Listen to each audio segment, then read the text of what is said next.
최근 미군들이 기초와 전문 훈련 과정을 성공적으로 마친 후 해외 배치 근무지를 통보받는 순간 그들이 한국으로 발령받았다는 사실에 놀랍고도 기쁜 비명을 지르는 영상들이 폭발적인 화제를 모으고 있습니다.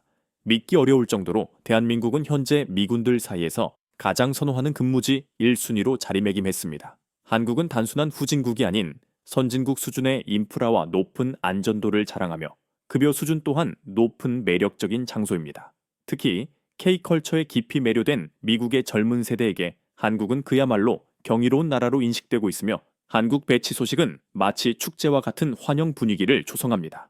한 미군 병사는 자신이 한국으로 배치되었다는 소식을 접하고 기쁨에 찬 고무적인 영상을 공유했습니다. 한국행은 마치 최근 동남아시아 젊은이들이 꿈꾸는 코리안 드림을 연상시킬 정도입니다.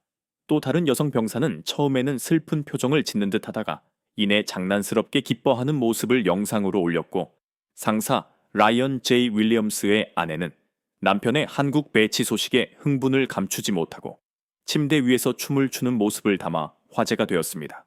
한국 근무를 마치고 재배치되는 미군 가족 역시 한국으로 돌아가는 행복한 표정을 영상에 담아 공유했습니다. 이러한 현상은 K-팝, K-드라마 등 한국 문화의 위상이 전 세계적으로 높아진 결과입니다. 최근 연구 결과에 따르면 미국의 10대 관광객 중 35% 이상, 20대 관광객 중 약 25%가 K-팝 관련 활동을 위해 한국을 방문했다고 합니다. 지난해 한국을 찾은 미국인 관광객 수는 132만 108명으로 팬데믹 이전인 2019년 대비 27.8%나 증가하며 사상 최고치를 기록했습니다. 특히 올해에는 K-팝 콘서트와 테마, 존 오픈 같은 대형 이벤트에 힘입어 미국 관광객 수가 더욱 급증할 것으로 예측됩니다. 실제로 경기도 용인의 에버랜드에 K-팝 관련 테마존이 개장할 예정인데 벌써부터 이를 관람하기 위해 티켓을 예매했다는 미국인들의 소식이 끊이지 않고 있습니다. 이처럼 한국의 일상이 높아지면서 젊은 미국인들의 한국 여행이 급증하고 있으며 심지어 주한미군에 배치되기를 원하는 미군들 또한 늘어나는 추세입니다. 그러나 최근 트럼프 행정부는 주한미군을 최대 4,500명 규모로 철수시키는 방안을 검토하고 있다는 보도가 나오면서 큰 파장을 일으켰습니다. 미국 국방부는 공식적으로 이 사실을 부인했지만 트럼프 전 대통령은 일기 집권 시절부터 현재까지도 한국이 방위비를 너무 적게 부담한다며 막대한 금액을 요구하고 있는 상황입니다. 하지만 미국의 군사 전문가들은 주한미군과 평택캠프 험프리스 기지가 한국의 안보를 넘어 미국에게 있어서도 절대 포기할 수 없는 거대한 전략적 가치를 지니고 있다고 단언합니다. 당시 주한미군 사령관이자 한미연합사령관이었던 제이와 브런스 장군은 주한미군 감축이 가져올 문제점을 강력히 경고하며 한국 주둔군이 제공하는 핵심 가치 3가지를 강조했습니다. 첫째, 동해에서 러시아를 견제할 수 있는 잠재력. 둘째, 서해에서 중국에 대응할 수 있는 잠재력. 셋째, 현재 북한에 대한 강력한 억지력.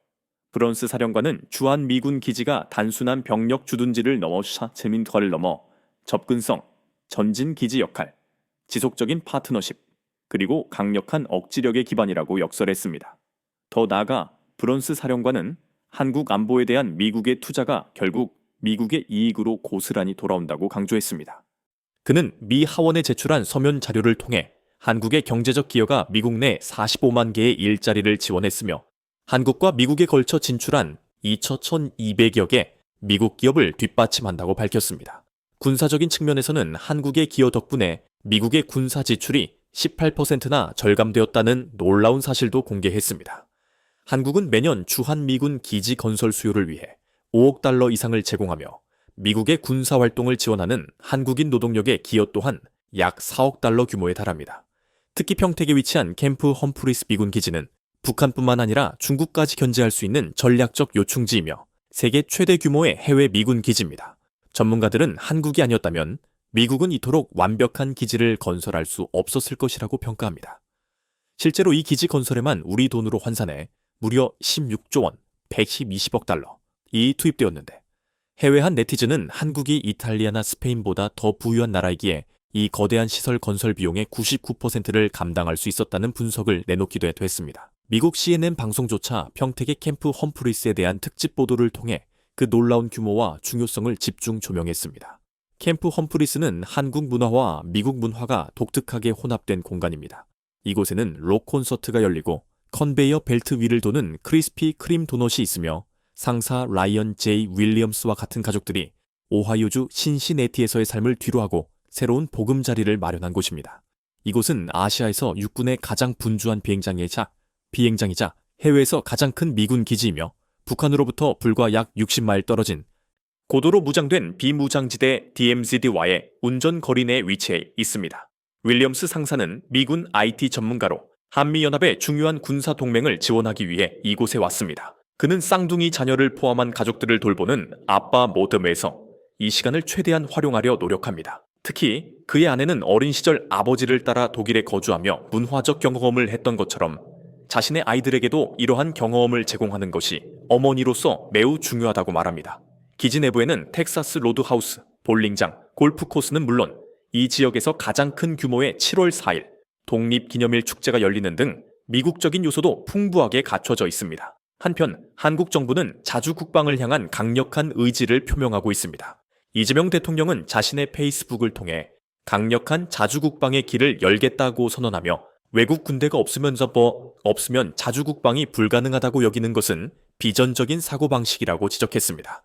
이러한 선언은 트럼프 정권의 무리한 방위비 분담금 요구에 대항하기 위한 것으로 해석됩니다. 실제로 트럼프 정권 출범 이후 미국 우선주의 정책에 따라 관세 협상, 주한미군의 역할 변경, 방위비 분담금 증액, 심지어 캠프 험프리스의 기지, 소유권 이전 요구 등 다양한 압박이 한국에 이어져 왔습니다. 한국은 이제 자주 국방 능력을 갖추었음을 내세우며 미국의 무리한 요구는 단호히 거부할 수 있다는 목소리를 높이고 있습니다. 트럼프 행정부가 자국과 전 세계에서 비난받고 위상이 하락하는 동안 한국은 K-팝, K-드라마와 같은 창의적이고 역동적인 문화의 힘을 바탕으로 경제적, 군사적으로 선진국의 반열에 올라 위상이 그 어느 때보다 높아지고 있습니다. 한국에서 1년간 근무했던 한 미군 병사는 미국이 한국으로부터 배워야 할 점이 많다며 영상을 올렸습니다. 이 채널을 소유한 제이슨 리들의 쌍둥이 형제인 영상 제작자는 오늘 이야기가 일부 미국인이나 한국인에게는 불편할 수 있음을 인정하면서도 미국이 개선할 수 있는 점들을 솔직하게 이야기하겠다고 운을 뗐습니다. 그는 군 복무를 통해 해외를 여행하면서 미국 사회와 다른 국가 사회 간의 문화적 차이를 경험했다고 말했습니다. 특히 한국뿐만 아니라 일본, 태국, 발리 등 다양한 문화를 경험하며 미국이 완벽하지 않다는 것을 깨달았다고 합니다. 그는 해외여행을 떠나기 전까지는 미국이 얼마나 위대한지에 대한 일종의 고글을 쓰고 있었지만 캐나다를 거쳐 한국에 오면서 비로소 시야가 넓어졌다고 회고했습니다. 그가 지적한 미국의 첫 번째 단점은 바로 안전 문제였습니다. 미국에서는 거의 매일 폭력적인 사건이 발생한다는 소식이 들려오지만 해외에서는 완전히 다른 느낌을 받았습니다. 그는 한국에서는 새벽 2시나 3시에 밖에 나가도 안전하며 사람들이 싸움을 거는 일도 드물다고 말했습니다. 물론 범죄나 폭력 행위가 아예 없는 것은 아니지만 체감되는 안전 수준이 근본적으로 다르다는 것입니다. 두 번째 단점은 미국 내 생활비가 터무니없이 비싸다는 점입니다. 해외로 여행하면 다른 나라에서 달러의 가치가 얼마나 멀리 가는지 실감하게 되는데 그는 미국에서 한 끼 식사 값으로 다른 나라에서는 5끼를 해결할 수 있다는 점에 경악했습니다.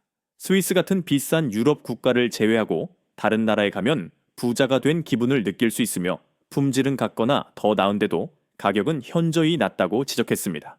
세 번째는 팁 문화입니다. 해외 근무를 통해 그가 깨달은 것은 한국, 발리, 태국 등 많은 나라에서 팁이 사회적인 관습이 아니라는 사실입니다. 그곳에서는 노동자들에게 생활 가능한 수준의 임금을 지급하기 때문입니다. 미국에서는 식당이나 이발소에서 무조건 팁을 줘야 한다는 압박감이 있지만 한국에서는 오히려 팁을 주는 것이 무례하게 받아들여질 수 있습니다. 그는 팁 문화가 없어서 많은 돈을 절약할 수 있다는 점이 놀랍다고 말하며 팁은 임금 위에 주어지는 보너스 개념이어야지 임금 자체가 되어서는 안 된다는 개인적인 의견을 피력했습니다.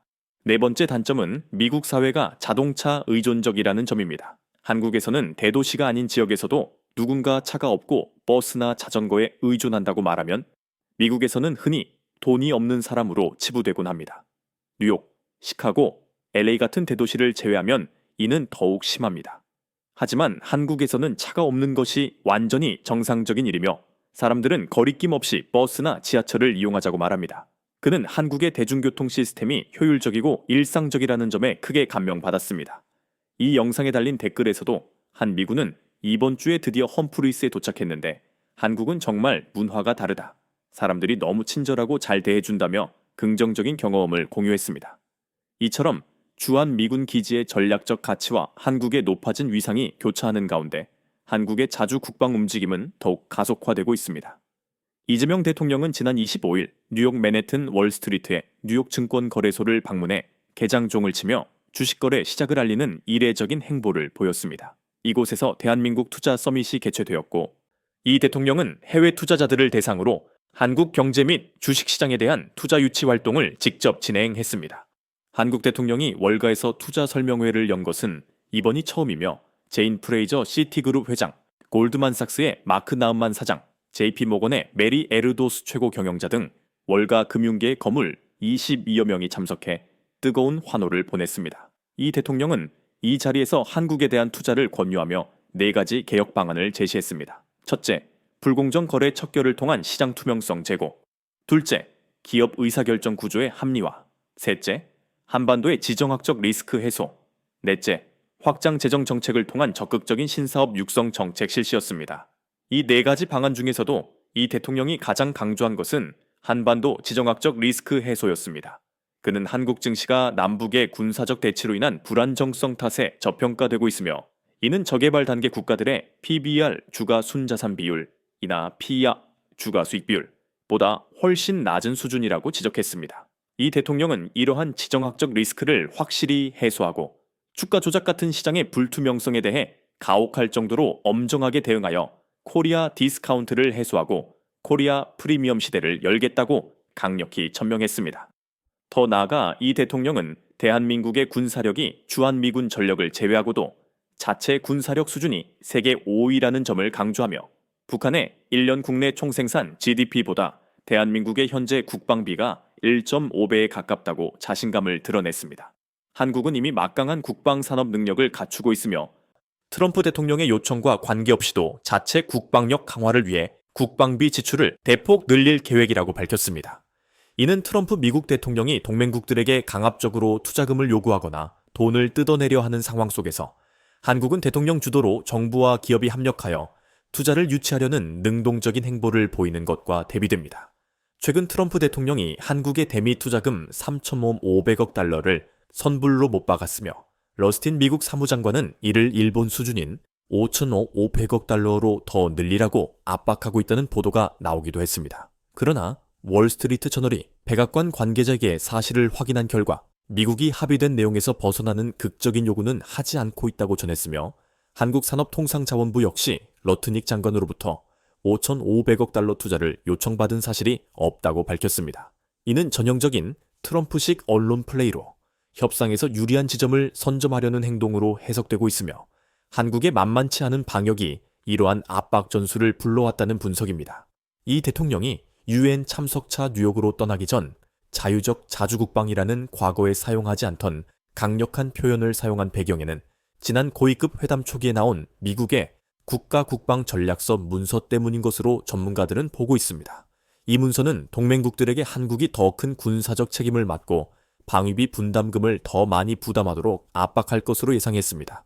보고서는 주한미군의 전략적 유연성과 전시 작전 통제권, 전작권, 논의가 한반도 내 한국군의 역할 확대로 이어질 것이며 이는 자연스럽게 서울의 방위비 증가 논의로 연결될 것이라고 예측했습니다. 지금 미국은 중국 견제에 초점을 맞추고 있으며 주한미군의 전략적 유연성 확대에 가장 큰 관심을 두고 있습니다. 이 전략적 유연성은 주한미군 28-500명을 북한뿐만 아니라 중국을 상대로도 활용할 수 있어야 한다는 개념인데 이는 국내에서 큰 반발을 사고 있습니다. 만약 중국이 대만을 침공하고 주한미군이 동원된다면 북한이 이 지역적 비상사태를 이용해 한반도에 제2전선을 구축할 가능성이 있기 때문입니다. 따라서 북한을 억제하기 위해서는 주한미군을 한반도에 묶어두는 것이 평시보다 지역적 위기 상황에서 더욱 중요해질 수 있습니다. 현재 주한미군은 북한의 지상침공 저지에 주력하고 있으며 대만 해협에 빠르고 쉽게 도달할 수 있는 장비나 공중전, 해상전에 대비하지는 않은 상태입니다. 일부 미 군사 전문가들은 미 태평양군을 한국으로 이전하고 F-35 전투기와 장거리 능력에 투자하여 주한미군이 한반도를 떠나지 않고도 북한과 중국 전투에 기여할 수 있도록 해야 한다고 주장하고 있습니다.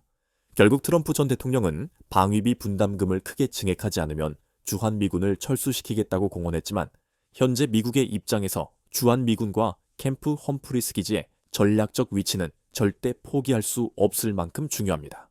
최근 주한미군 기지에는 미국의 새로운 방공 시스템인 간접화력 방어 능력 IFPC 체계가 배치되었는데 이는 미국판 아이언돔으로 불리며 순항 미사일, 드론, 로켓, 포병 공격 등 다양한 공중 위협으로부터 기지를 360도로 방어하는 역할입니다. 미군은 MQ-9 리퍼 무인 정찰기나 최신 정찰기, 아테나-R 등 새로운 무기 체계를 속속 도입하며 한국 기지의 중요성을 방증하고 있습니다. 미국이 주한미군 기지를 절실히 필요로 하는 상황에서 한국은 그들의 무리한 방위비 증액 요구를 거부하고 자율적인 자주국방을 외치고 있습니다. 한국은 감소하는 병력 규모를 기술로 상쇄할 수 있는 스마트하고 전문적인 군대를 구축하는 국방개혁을 추진할 것을 약속했으며 지난 8월 국방부는 7년 만에 가장 큰 연간 증가액인 2026년 국방 예산 66조 3천억 원을 제시했습니다. 한국은 또한 서울안보대화 SDD를 통해 필리핀 국방장관과의 군수기술 및 방산 협력을 논의하고 일본 방위상과의 만남에서는 한반도의 완전 비핵화, 북한의 위협에 맞선 한미일 3자 협력, 그리고 북러 군사협력 심화에 대한 공동 대응 의지를 재확인하는 등 외교적, 군사적 움직임도 예사롭지 않습니다. 세계 군사력 5위의 대한민국은 이제 전작권을 회수하고 자주 국방을 실현하려는 움직임을 가시화하고 있습니다. 최근 랜드 연구소 보고서에 따르면 미국이 후퇴하기 시작할 때 미국의 동맹국들은 오히려 미국과의 관계를 강화하기 위한 다양한 전술을 구사한다고 분석했습니다. 실제로 윤석나 국가안보실장은 관세 협상 접점을 찾으면 타결이 가능하다는 점을 언급하면서도 한국이 자주 국방을 하더라도 미국의 해구산은 필요하다고 발언했습니다. 이 발언은 일각에서 갈 테면 해구산을 주고 철수하라는 강력한 메시지로 해석되기도 했습니다. 현재 미국이 중국 및 러시아와의 경쟁에서 절대적으로 열세 있는 분야는 군함을 생산하는 조선업입니다. 한국은 미국의 군용 및 민간 조선업 활성화를 위한 협력을 발표한 바 있으며 전문가들은 이 카드가 트럼프 정부에게 가질 수 있는 한국의 가장 강력한 협상 카드라고 평가합니다. 국내 전문가들은 한국이 미국의 무리한 투자 요구에 굴복하지 않으면서도 이러한 전략적 카드를 활용해 절충간을 찾으려는 노력을 지속해야 한다고 조언합니다. 현재 한국과 미국은 대규모 대미 투자 확대를 뒷받침하기 위한 한국인 근로자 비자 문제 해결 방안 등을 논의 중이며 오는 11월 아시아태평양 경제협력체 APEC 정상회담을 계기로 통상, 외교, 안보 분야 이슈를 망라하는 차원의 양국 간 빅딜이 추진될 가능성이 높다는 관측이 제기되고 있습니다. 한국의 군사적, 경제적 위상이 나날이 높아지는 이 역동적인 시기에 미국과의 동맹 관계는 단순한 방위비 논쟁을 넘어선 복잡다단한 전략적 협력의 장으로 변화하고 있습니다. 여러분의 생각은 어떠신가요? 한국이 자주 국방을 선언하는 동시에 미국의 해구산과 조선업 카드를 활용하는 이 치밀한 외교 전략에 대해 여러분은 어떻게 평가하시는지 댓글로 의견을 나눠주세요. 좋아요와 구독, 알림 설정은 더 깊은 통찰력을 담은 다음 영상을 만드는 데 큰 힘이 됩니다.